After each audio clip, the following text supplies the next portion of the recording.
Today we're going to switch things up a little bit in the video. We're going to be showing you a walkthrough of how we complete a seller signing.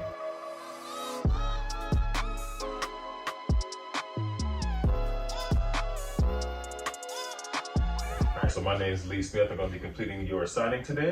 I'm going to walk you through all the documents, walk you through the numbers, make sure everything looks right. Okay. For the most part, as long as the numbers are good, everyone's usually pretty happy. All right. But first things first, I need to see your ID. Okay, let's do this. Alright, let's see here. Yeah, that's you. And a quick question, does your signature look like this? Yes, that's how I sign. All right, so you'll sign just like that on the documents, all right? Okay. So the first thing we have here is the altar, all right? So this is gonna be a walkthrough of all the closing costs. Okay. So this side, the left side, is for you. You're the seller. Okay. Everything that's on the right side under credit is everything that's gonna be going credited towards the sale of the price for Okay. you. Everything that's a debit is coming out of the purchase price. Okay. So first things first, sales price of the property, $640,000. Then under this section, we have prorations and adjustments. So you got adjusted $13.44 for today to the end of the year. Okay. And then for county taxes, you're responsible from the beginning of the year until today. Okay. Right? So that's going to be what you see this debit for, $36.79.92. Okay. And then you also got another credit for non-ad valorem taxes Okay. from today to the end of the year. Got it. Right? So under here, loan charges, there's going to be nothing for you. That's going to be for the buyer. Okay. Impounds, same thing. That's going to be for the buyer. Okay. Now that's for you is payoffs to Regions Mortgage, right? Okay. So you had that It's for my old 3 lender. Okay. Yeah. So the thing is with this, a lot of times they overestimate it. So it's maybe a little bit higher than what you're expecting. But if there's an overestimation, you'll get refunded the difference. Right? Oh, okay. Now, government recording and transfer changes. Now, this is kind of your hard fees. You can't make any changes here. Okay. These are the charges that are going to the government. So there's going to be a documentary stamp tax. So basically for recording the state deed, transferring that over, that's the $44.80. Okay. And then this side here, we have your real estate commissions. They're all in Okay. here. That's going to be for the listing agent and the buyer agent. Title charges, you got to charge for electronic storage fee, Okay. a stopple fee. The stopple fee is going to be the cost of making sure there's no special assessments with the HOA. Oh, okay. All right. Looks like this is what they sent me already. Yeah, exactly. Oh, a lot okay. of It's the this stuff- same one. Yeah, so we're just making sure that it's exactly the same as what you've seen. Oh, okay. A lot of times they send this to you the morning of or the day before anyway. Okay. Right? And then title searches, title lien fees, title search fees, settlement fee, and owner's title policy. Got it. So in the end, bottom line, this is what's due to you. Yep. That's what they told me. All right, That's perfect. right. So now I have you sign and date. Okay. And then for the date, I'm gonna write that date for you right here. Today is the 14th of October Oh, that's a good idea. for your reference. That's a good idea. Okay. Take that one. Now this is the closing disclosure. This is just the same as that thing that's the settlement statement. It's going over those same numbers. Okay. We just want to make sure that bottom line number matches what we saw on there. Yep. Perfect. All right, perfect. So you're gonna sign a date as well. So rule of thumb, if it doesn't say date, don't date it. Because you're gonna see a couple of documents where it doesn't have date, no added in there. Don't be a Okay. dating hero, right? So next one here, Florida insurance premium disclosure. Okay. The main thing you need to worry about on here, and what you're signing off for, is that you're certifying that we reviewed the closing disclosure and alter statement, and that final bottom line number was correct. Okay. All right? So you're gonna sign that date there for me. Perfect. Perfect.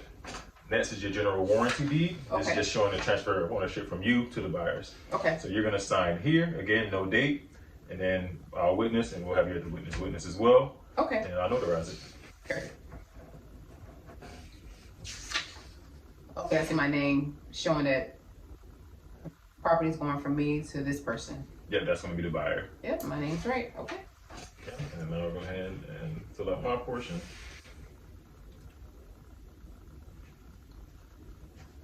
Why do you need another witness for this one then? Well, Florida requires 2 witnesses. Oh, okay, Florida it's a deeds Florida require, thing. yeah, so it's a Florida Okay. thing. Only thing is, like, so I'm allowed to be one of those witnesses. The other witness just can't be a relative. Just making sure the other witness isn't a relative, right? It's not a relative. Yep. Okay, making sure. All right. Perfect. Next is the bill of sale. So think bill of sale like with the car, you get that from the seller selling it to you. This is just certifying you to the buyers, hey, we are giving you this property free and clear, Okay. no liens, no encumbrances. Okay. Now I'll notarize that. Okay.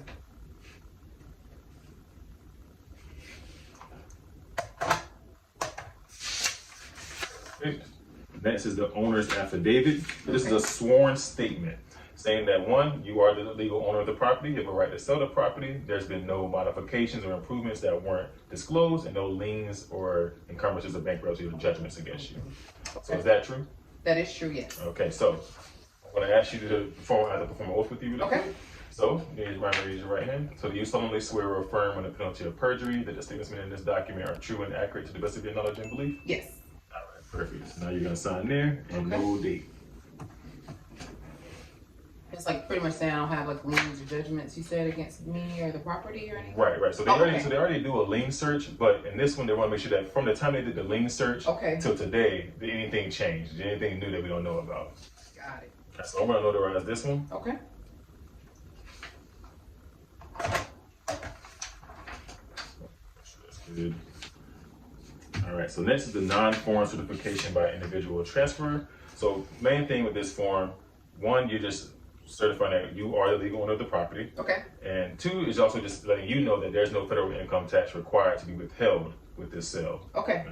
So you have to make sure you put your taxpayer identification number here. Is that like my social? That'll be your social. Oh, okay, yeah. okay. All right, perfect. Let me make sure that's filled out. All right, perfect. And then you're gonna sign here, no date. Okay. All right. Now notarize that one.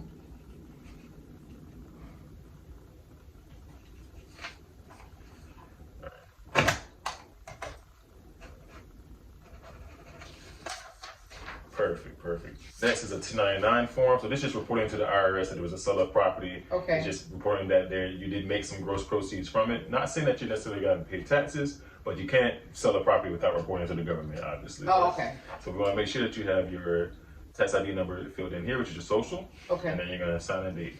This will go like to my CPA or somebody, my tax. No, so this actually just gets reported directly to the IRS. So the title company is gonna send this to the IRS. Got it. Thank you. Now, seller's survey affidavit. So you're just certifying that since your last survey, there's been no modifications or changes to that survey. Nope. So survey being your boundary lines, property lines, no new fence, no new pool, nothing like that, right? Nothing like that at all. So you'll sign in that date. We'll notarize that.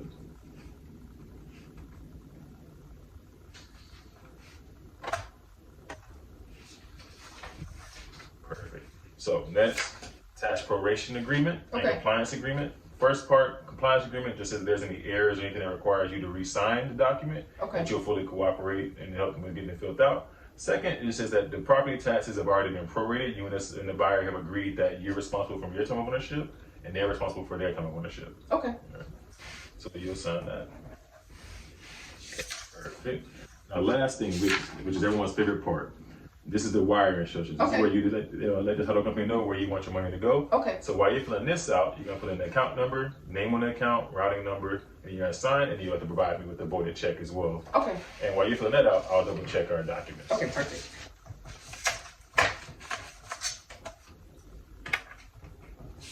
Just gotta double check my account number.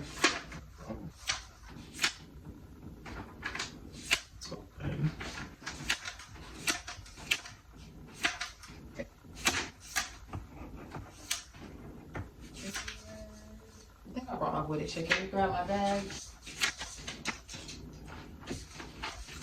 Perfect. All this is looking good. So once that's done, let's see here. It's my voided check. Perfect. Okay, this all looks good. So do you have any questions for me? Looks like everything's good here. No, that was quick. Yes, selling it is always a lot easier. On the buyer side, 200 pages. Yeah, that was a lot last time. But just so you know, what's going to happen from here is I'm going to take these documents, I'm going to scan them to the title company. They're going to then process that with the buyer's documents as well. Okay. And they're going to let you know when everything's fully funded and closed. And when to expect to see my money. So usually with that, depending on, because we're a little bit after afternoon, it's kind of the cutoff for wire. So worst case scenario, you probably get tomorrow. Maybe you'll get today. But the title company will let you know for sure. Title company for sure. Okay. All right. Thank you, Mr. Smith.